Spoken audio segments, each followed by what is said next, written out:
have multiple stakeholders and a complex solution and a real long sales cycle.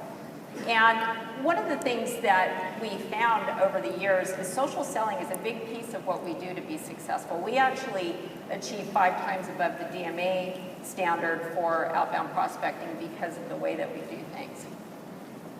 So one of the things that I want everybody to take away today is to not feel like social selling is this real daunting thing and it's really hard or you don't have access to the tools. It's actually something that's been around for a long time. And so I want to give you some things that you can take away and start using right now. And you know, the mindset about social selling isn't new. And to give you an example, so up here is the old-fashioned way. And so 15 years ago, you'd go to your prospect's office and you'd meet with them. And the reps that were astute, they would look around and they're getting real-time sales intelligence, right? So you're looking at what's on your prospects' walls. Maybe there's degrees and awards and certificates and things like that. And you can look on their bookshelf and you can see what kind of stuff they're into. And you're folding that into your discussion in real time. And that's sales intelligence that you're putting to work in the discussion. Like maybe you're highlighting certain things about your product based on that. Maybe there's different topics that you're discussing or not discussing because of what you see. Maybe they have a collection of artifacts and there's a personal aspect to it that you can talk about. But the thing that happens today, like Mark brought out, was here we are at today's environment. And there's a few things that are happening. Is first off, usually the meetings that you have with prospects, the first ones today are remote. And so you're not meeting in person. And the other thing is you're engaging way downstream. So now you're almost 60% downstream in the buy cycle. And what that means is you're entering in later, you're maybe not having a face-to-face meeting. And you've got a blind spot if you didn't do that research ahead of time. And a lot of reps think, well, I don't want to spend that time doing the research until I find out if they're really a prospect or not. A lot of people don't want to invest in something unless they know there's something in it for them. But one of the things that happens because of that is you have a blind spot and you miss opportunities. So I'm going to give you a couple of examples because if you look here at the top, in the old way, references were part of the buy cycle. And it's not that they're not now, but it's different. And so I'll give you an example. Is a few weeks ago I talked to a company and they talked with us, they have a proposal and it was all moving forward great. And I connected with them on LinkedIn. And then I saw that they connected with one of my clients that they saw from the logo slide on LinkedIn.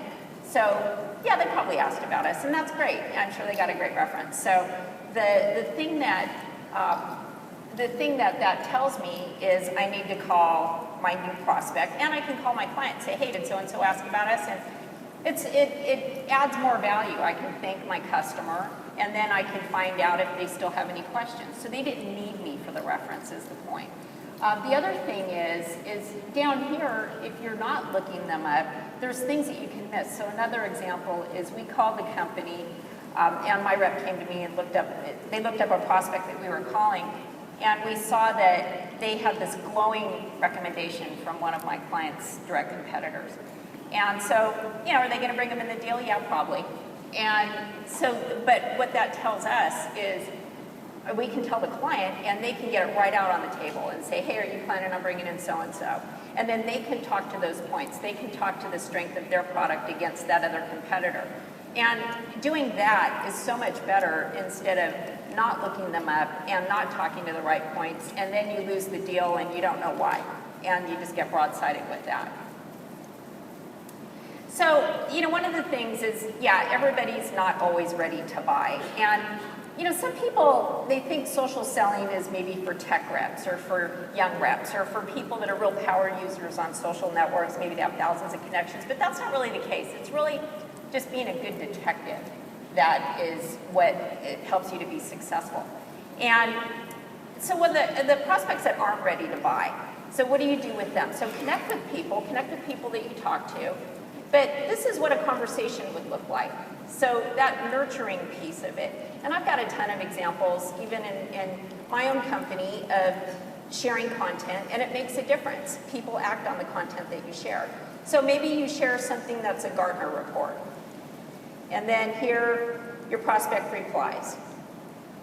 And now here you have another. So you've got this exchange going with them that's adding value. And it does a few different things. It helps you to become more human to them. It's constantly putting your name in front of them, because a lot of times that no decision is really just because they're busy. And so when they keep seeing your name, it's like, oh yeah, I need to call them, we need to do this thing. So it's helping them to it keeps reminding them of what they need to do. And then also, you're sharing things that they can use. And so I have a client that they work in the cybersecurity space, and so I'll share reports and things that I run across. And one of the things that happens is they'll take my content and turn around and share that with clients, because they didn't have access to that. So now I'm a resource for them. And I've had a long time relationship with them. So again, here's a way to connect with your prospect in a way that's very low touch, very positive. So one of the things too, like Mark had mentioned that they're 57, 60% more downstream in the sales cycle. And it's really changed the whole modality of presenting to clients too, because here your clients have all this information. And the one thing that I really want to emphasize to people is this is user-generated content. This is prospect-generated content that they have disclosed. And so to miss out on that opportunity is huge. They're telling you about them. They're telling you how to sell them by the information that they put out there.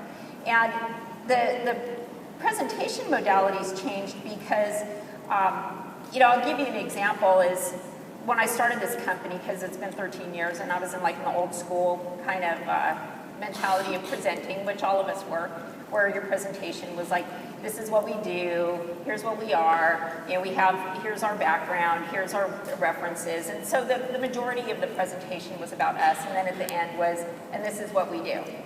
And I noticed a couple years ago that clients were kind of getting a little bored around that stage, and I'm thinking, how can you be bored about us, right?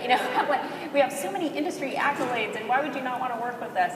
But I realized that was why they called us, because they'd already done their research. And I was representing information that they already knew, which wasn't the case 13 years ago. And so you can be sure that while you're researching prospects, they're researching you. So you're maybe social selling, but they're social buying. And so to go in there handicapped, not knowing about your prospect when they know about you, that's really putting yourself at a huge disadvantage. So the thing that people ask me is, how much do you share?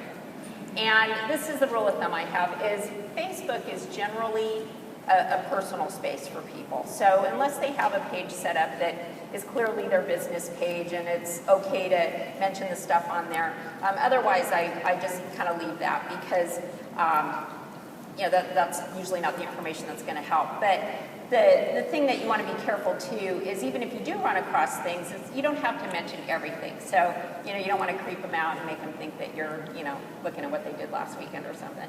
But the thing that it does help you do when you look at their business networks, and I'll give you an example of some things that I use, like on LinkedIn, a lot of times people talk about personal things on LinkedIn, and that's great. Like maybe they have a hobby, they're into biking, they're into motorcycles, they're into sports, and that's something that you can use, as they want you to know that. That's on their business network. So we use LinkedIn and then Twitter, and Twitter I notice has more of a personal aspect to it. People have fun with Twitter. And so that can give you some insight, is to follow your prospects and your customers on that. Another thing that I use is something called Newsel. And that's an application that it plugs into your LinkedIn network, and it will feed you updates about your customers as they're mentioned in the public domain. So here's something that you can share, you can tweet, you can send it to, either you can share it on Twitter, or you can send them an email and say, hey, congratulations, that's great. Another thing that you can use is this right here called Refresh, and you can download that in the App Store for your iPhone or your iPad. And this is a really cool application because it takes everything from your customers' networks, and it aggregates it in this really easy to read form. And even if you're having a meeting with somebody today, it's funny, like Seema sent me an invite for this session. And this morning it says, here's your dossier about SEMA. So it sent information about anybody that you have a meeting with on your calendar. But like right here, you see that Alan is a big fan of the Giants. And so maybe you met with Alan, maybe it's maybe 4 weeks before you talk with Alan again. And so that's a long time, that's a lot of white space. And what this lets you do is maybe a couple weeks from now, you send Alan an email, you can set up a task, send Alan an email, and say, hey, I know we're not going to talk for a couple of weeks, but I know that you like the Giants, and there's a memorabilia event over by you, so I don't know if you're interested, I just wanted to share. Some things like that go a really long way. It's a really, really valuable personal touch. So the other thing, too, is a lot of companies are here thinking about how to implement this internally in their companies, how to implement it on their teams. But as a sales rep, you really want to invest in yourself. You really want to learn this because it's impacting your bottom line. So the sales reps that are here today to learn this, you're really smart because that's what you need to do to develop yourself so that you can be more effective. It's great when your company puts things in place, but you already have things that you can use. You already have LinkedIn or Twitter, and a lot of free things that you can use to connect with people. So just as a good best practice, look at people before meetings. So that's important.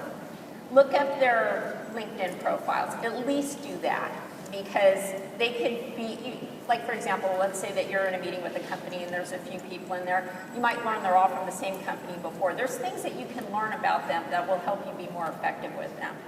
Another thing is if you have opportunities or things going through the pipeline, take every week, look at them and see is there any shift, is there anything new, is there something you can mention. That's another high value thing you can do.